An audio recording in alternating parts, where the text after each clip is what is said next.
So I told you guys I was going through a rough time a while back, right? A couple months ago, I went to my doctor and I told him that I was transgender and I wanted a surgery to remove both of my breasts. And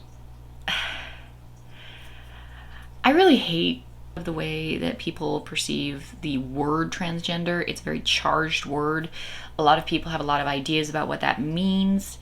I don't want to talk about that right now. We'll talk about that later. We need to talk about that. I think it's fascinating, but it's not really why I made this video. I made this video because I think a lot of people, transgender people that I've known, in fact, would say that I'm probably not what most people think of when they think of transgender. I am not a man trapped in a woman's body. I'm very obviously female. But I've been struggling a bit, and I was thinking about that. And I've been trying to figure out ways to put it into words, and I have not yet been successful until last night. I was reading an article by Rollo Tomasi, and he was talking about women and attention, and I want to make a video about that because I thought it was really cool. And he was talking about how women are socialized as children. And it dawned on me as I was reading through how women are socialized that I was not socialized to be a woman in this society. Not even close. My upbringing, my experiences growing up, all of that, I don't know what it's like to be a woman. I really don't. I don't know what it's like to be a woman in this society. Like, obviously I know how to be female. Obviously I am female. I got married. I produced offspring. I raised the offspring. I changed their diapers. I sing funny little songs to them.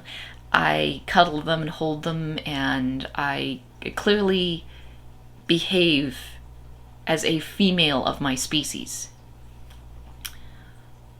I don't know how to behave as a female of this society. I was not socialized to do that. And I see a lot of women online who are like, well, I'm not like other girls. And it's become so common that it's a bit of a cliche. It's like, I'm not like other girls. I like pizza. A lot of women like pizza. What are you talking about? Well, I'm not like other girls. I don't wear makeup.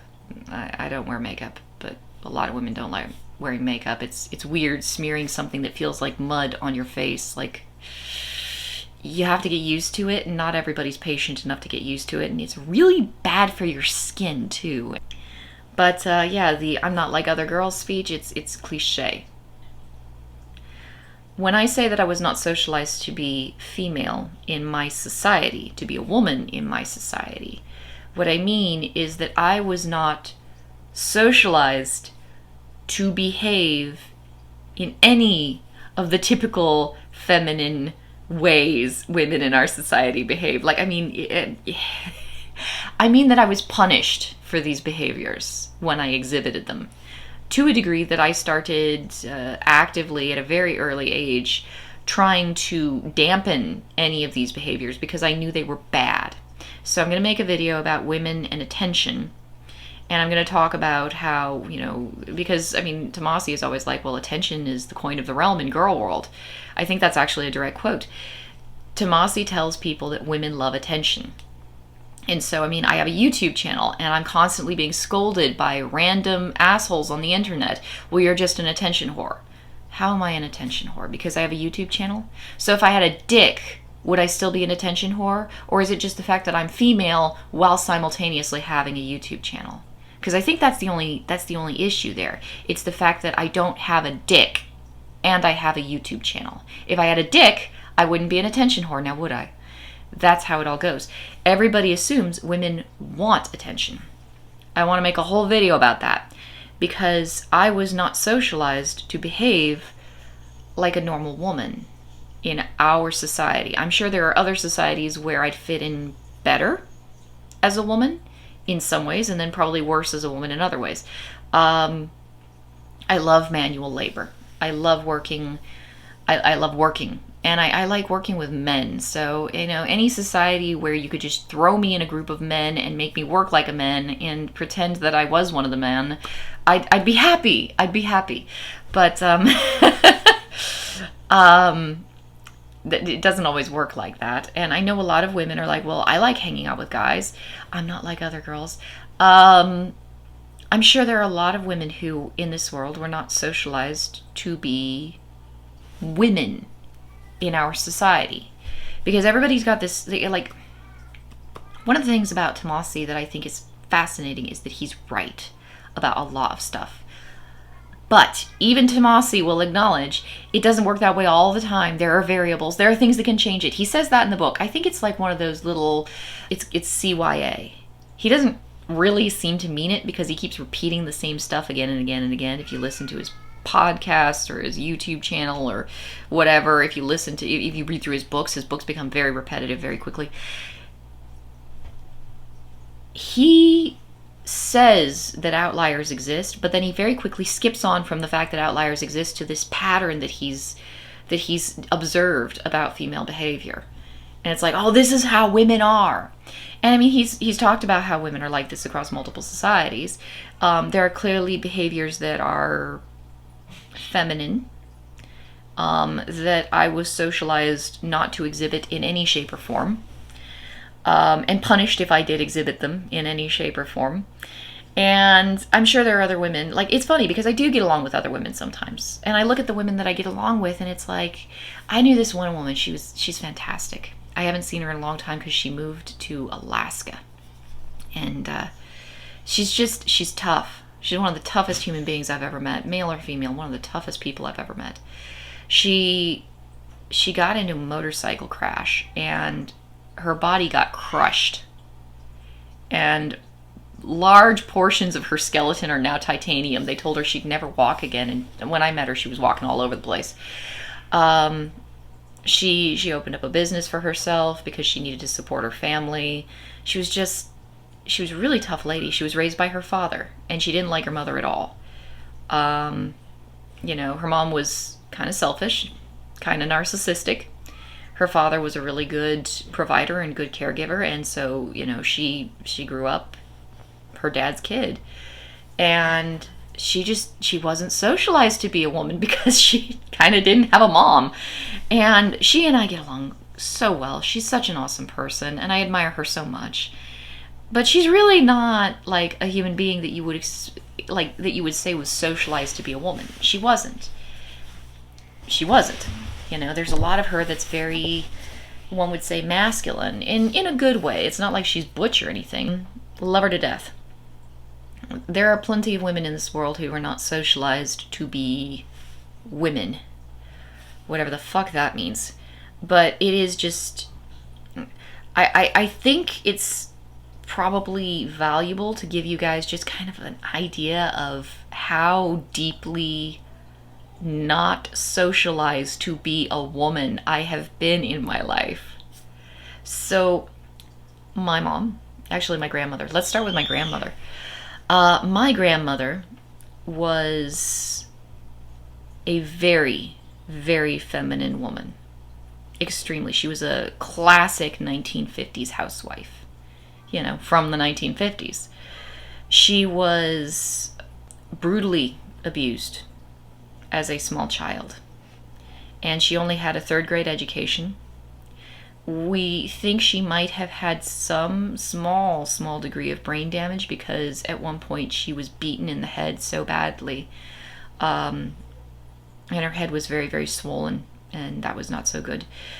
She, lived a moderately long life. It's kind of a shame she developed Alzheimer's later on in life. And, I remember when I was getting to know her, by that point, she was already starting to show symptoms. But she was, as an abused child, she was extremely meek, extremely submissive, passive-aggressive because she didn't understand how to get the things she wanted any other way.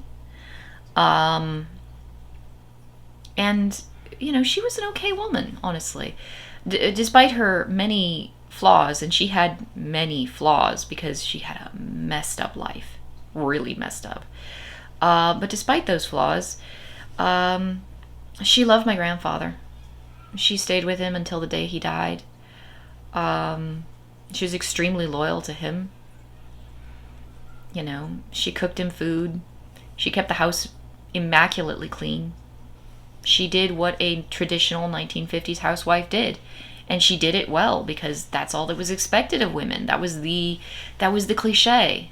That's what I think a lot of guys on the internet want. They want a woman kind of like my grandmother who keeps the house perfectly clean all the time and does the laundry and does the dishes and cooks the food.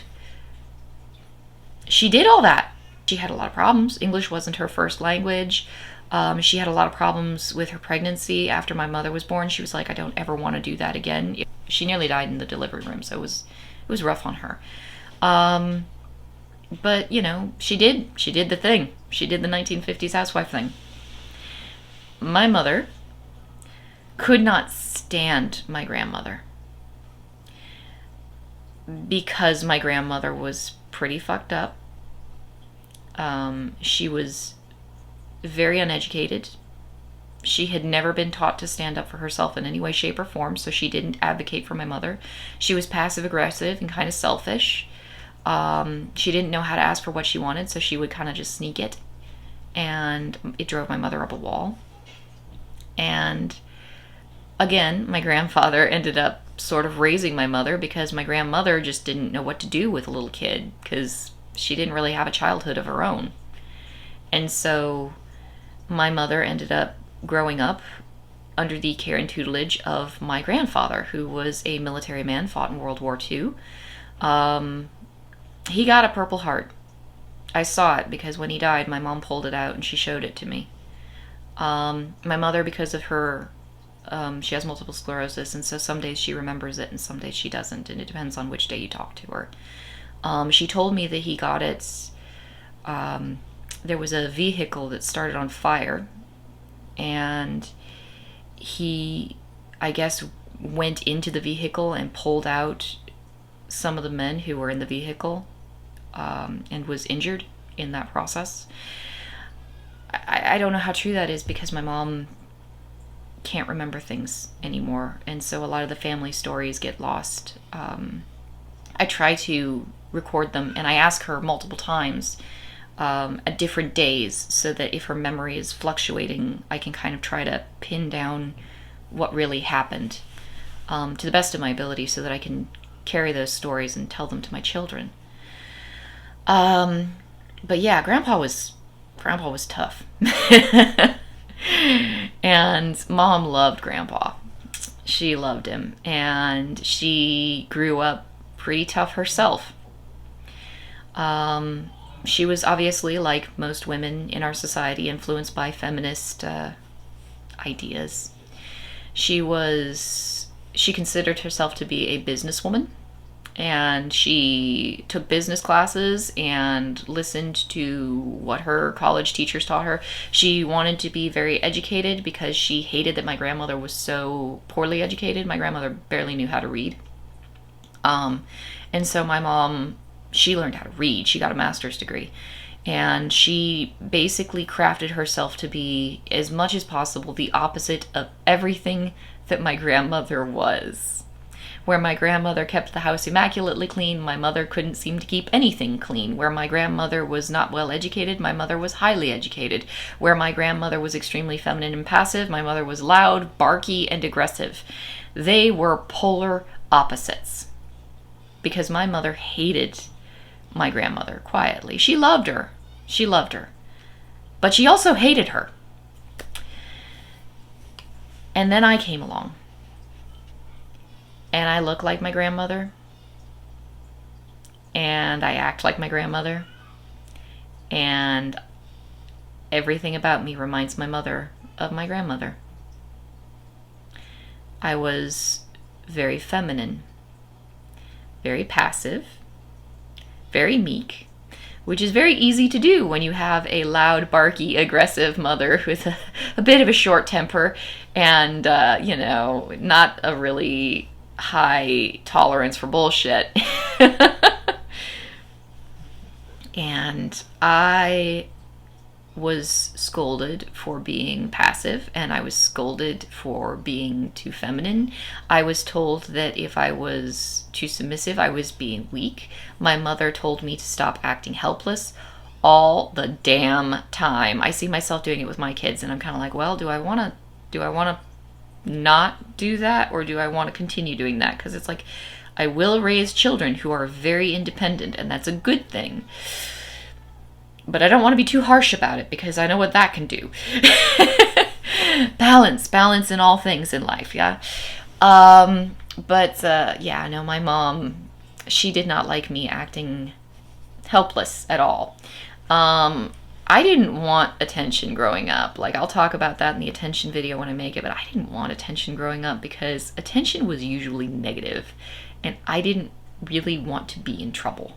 When I started having health problems at the school, of course, those were also attributed to acting helpless, acting weak, just not trying hard enough, not putting enough effort in. And so, being me, I tried to be a good kid, and I put in more effort. I pushed harder. I made myself sicker.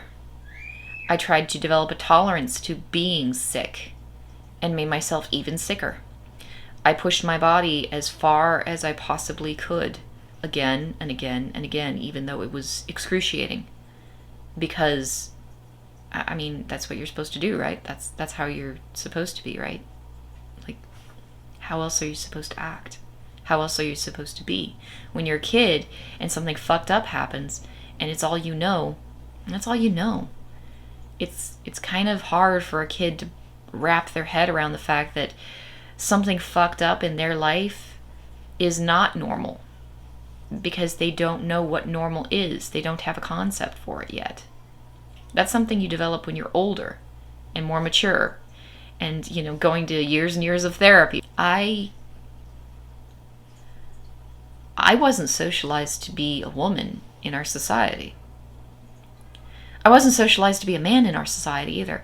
I think I was just socialized I didn't think of myself as human when I was growing up. I assumed that other people were human and I was some sort of animal, because only an animal gets treated the way I got treated. It's not that my mom was abusive. She wasn't abusive. She just didn't notice that horrible things were happening to me.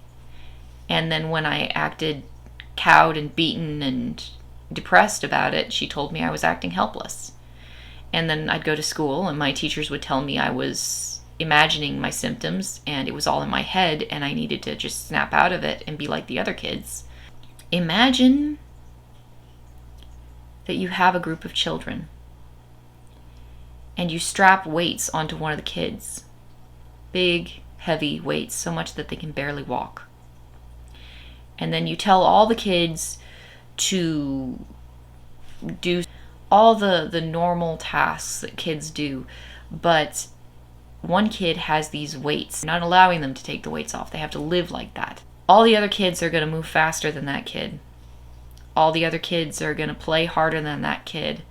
All the other kids are going to have more energy than that kid, because that kid's going to be exhausted from hauling those weights around every single day. And then, once they're all grown up, and after years and years and years of pushing these giant weights around and trying to struggle with them and wrestle with them, they finally take the weights off. Do you know what that kid's going to be like? All of a sudden, they don't have to work 10 times as hard to do normal things. They don't have to push themselves to the very limits of their endurance just to straggle along behind everyone else and being told the whole time they're a sad, pathetic weakling. That kid's going to be strong.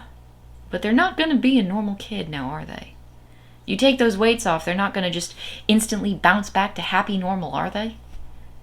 No, because they were always slower.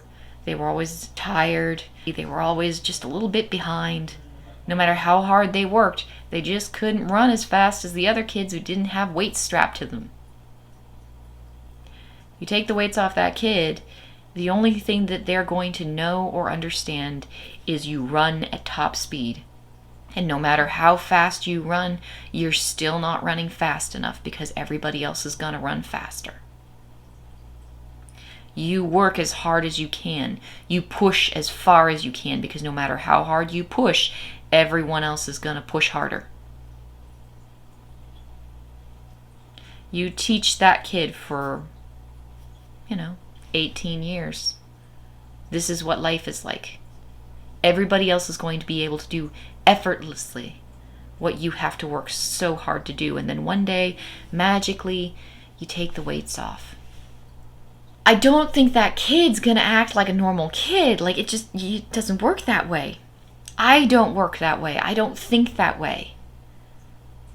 And so you stick me in a group of women and it's like they're talking about normal woman things, and it always drives me nuts because I feel like a complete freak in a group like that. I always feel like I can't talk about anything that I'm thinking because it's like, well, if I say what's really on my mind, I might just scare these people, And they're all doing normal things that normal women do, and I'm just mystified by it because it doesn't occur to me to even think that way.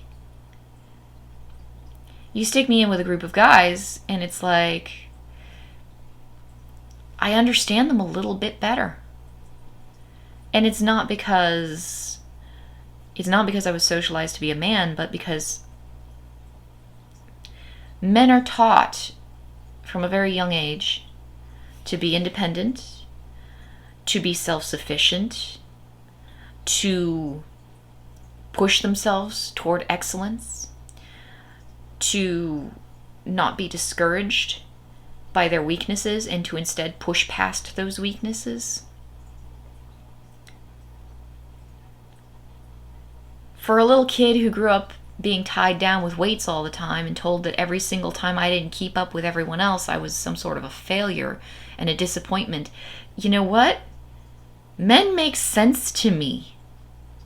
I was told from the beginning onward that I had no inherent value. I was taught that my life had no value, because if my life had value, maybe someone, anyone would have given a shit about the things that were happening to me when I was sick, when I nearly died. No one gave a shit. No one protected me. No one stood up for me. No one cared. I wasn't socialized to be a man, but you know what? I empathize with men. I empathize a lot. I know what it's like to have your life be valued as pretty much worthless in society. And you'd think, oh, well, women, they're beautiful, right? And they get all this attention because they're beautiful. Well, attention for me usually meant I was getting scolded for not keeping up with the other kids. And being beautiful, God, let me tell you about what beautiful is. Beautiful means that the bullies at your school pick on you a hell of a lot more because, number one, they know that no one else is going to stand up for you. Your parents aren't, the teachers aren't, nobody gives a shit about you.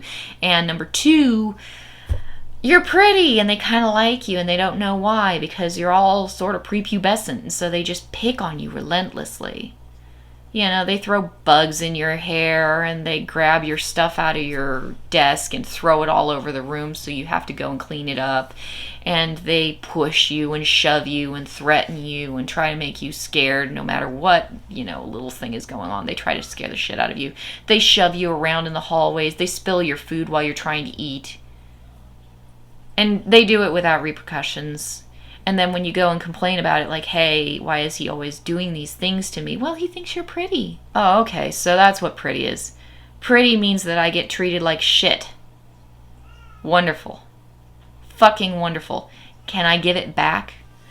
And here's an extra layer of fun on top of that wonderful cake. Racially, I was different than everybody else in my hometown. It was a very remote, geographically isolated place. I've said that several times. And so there are really only 2 racial groups in my hometown. And I wasn't a member of either of them. I looked different than everybody around me, which is a good thing and a bad thing all at once. When every other girl is flat-chested and not particularly curvy, you really stand out when you are extraordinarily curvaceous.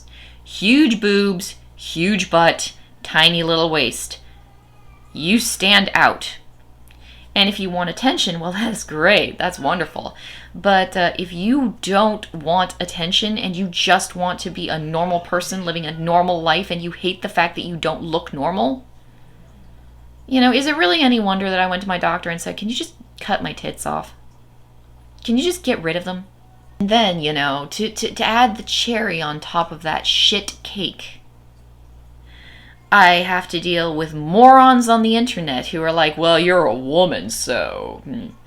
they call me a whore, they call me an attention whore, they call me every single rude name they can think of, and the whole time I'm sitting there thinking, dude, you're a whiny bitch, and I'm more masculine than you are, so why the fuck do you keep calling me a woman? What the fuck are you thinking? Like, if anybody looked at us, just profiles of our personalities side by side, they'd think you were the woman and I was the man. Explain this to me. Eh? And then I go to work on top of all that, and my stupid ass sexual harassment coworker just can't get it through his thick skull that I was hired to do a job and I just want to do my job. No. Your job is too hard for you. You can't do your job because you're a woman. You're tiny. You're, I don't know, gossamer and delicate or whatever the fuck. Dude, I grew up barely surviving. All I know and all I understand is pushing my body to the most extreme limits of its capacity. And only then do I feel comfortable and at home. When I pick up a manual labor job and I start working, it's because I want to push my body hard so I can go to bed at night and feel peaceful and comfortable and right with myself. Do not fucking get in the way of that, you idiot. But no. I'm a woman. That's too heavy for me to lift. It's 20 pounds. I might break my back. My baby is 20 pounds. You should see the way I sling him around the house. Up. Oh, he's happy about that. Let's do about 20 more times. My arms feel like they're going to fall off. And he's giggling away and he's happy. And it's like, well, better do it again. He's happy. Our society has this idea that women are these delicate, fragile, frail little creatures that can't seem to do jack shit for themselves. Why the fuck would anyone want to be a woman? Why the fuck would I want to be a woman? I don't want to be a woman. Lop my fucking tits off. Just yank them off. I don't need them anymore. Make me look like a man. Maybe then people will treat me with some sort of basic human respect. Fuck this woman shit. Tired of it. So that's pretty much it. I better make that attention video. I think it will be interesting. Until then, I'll talk to you guys later.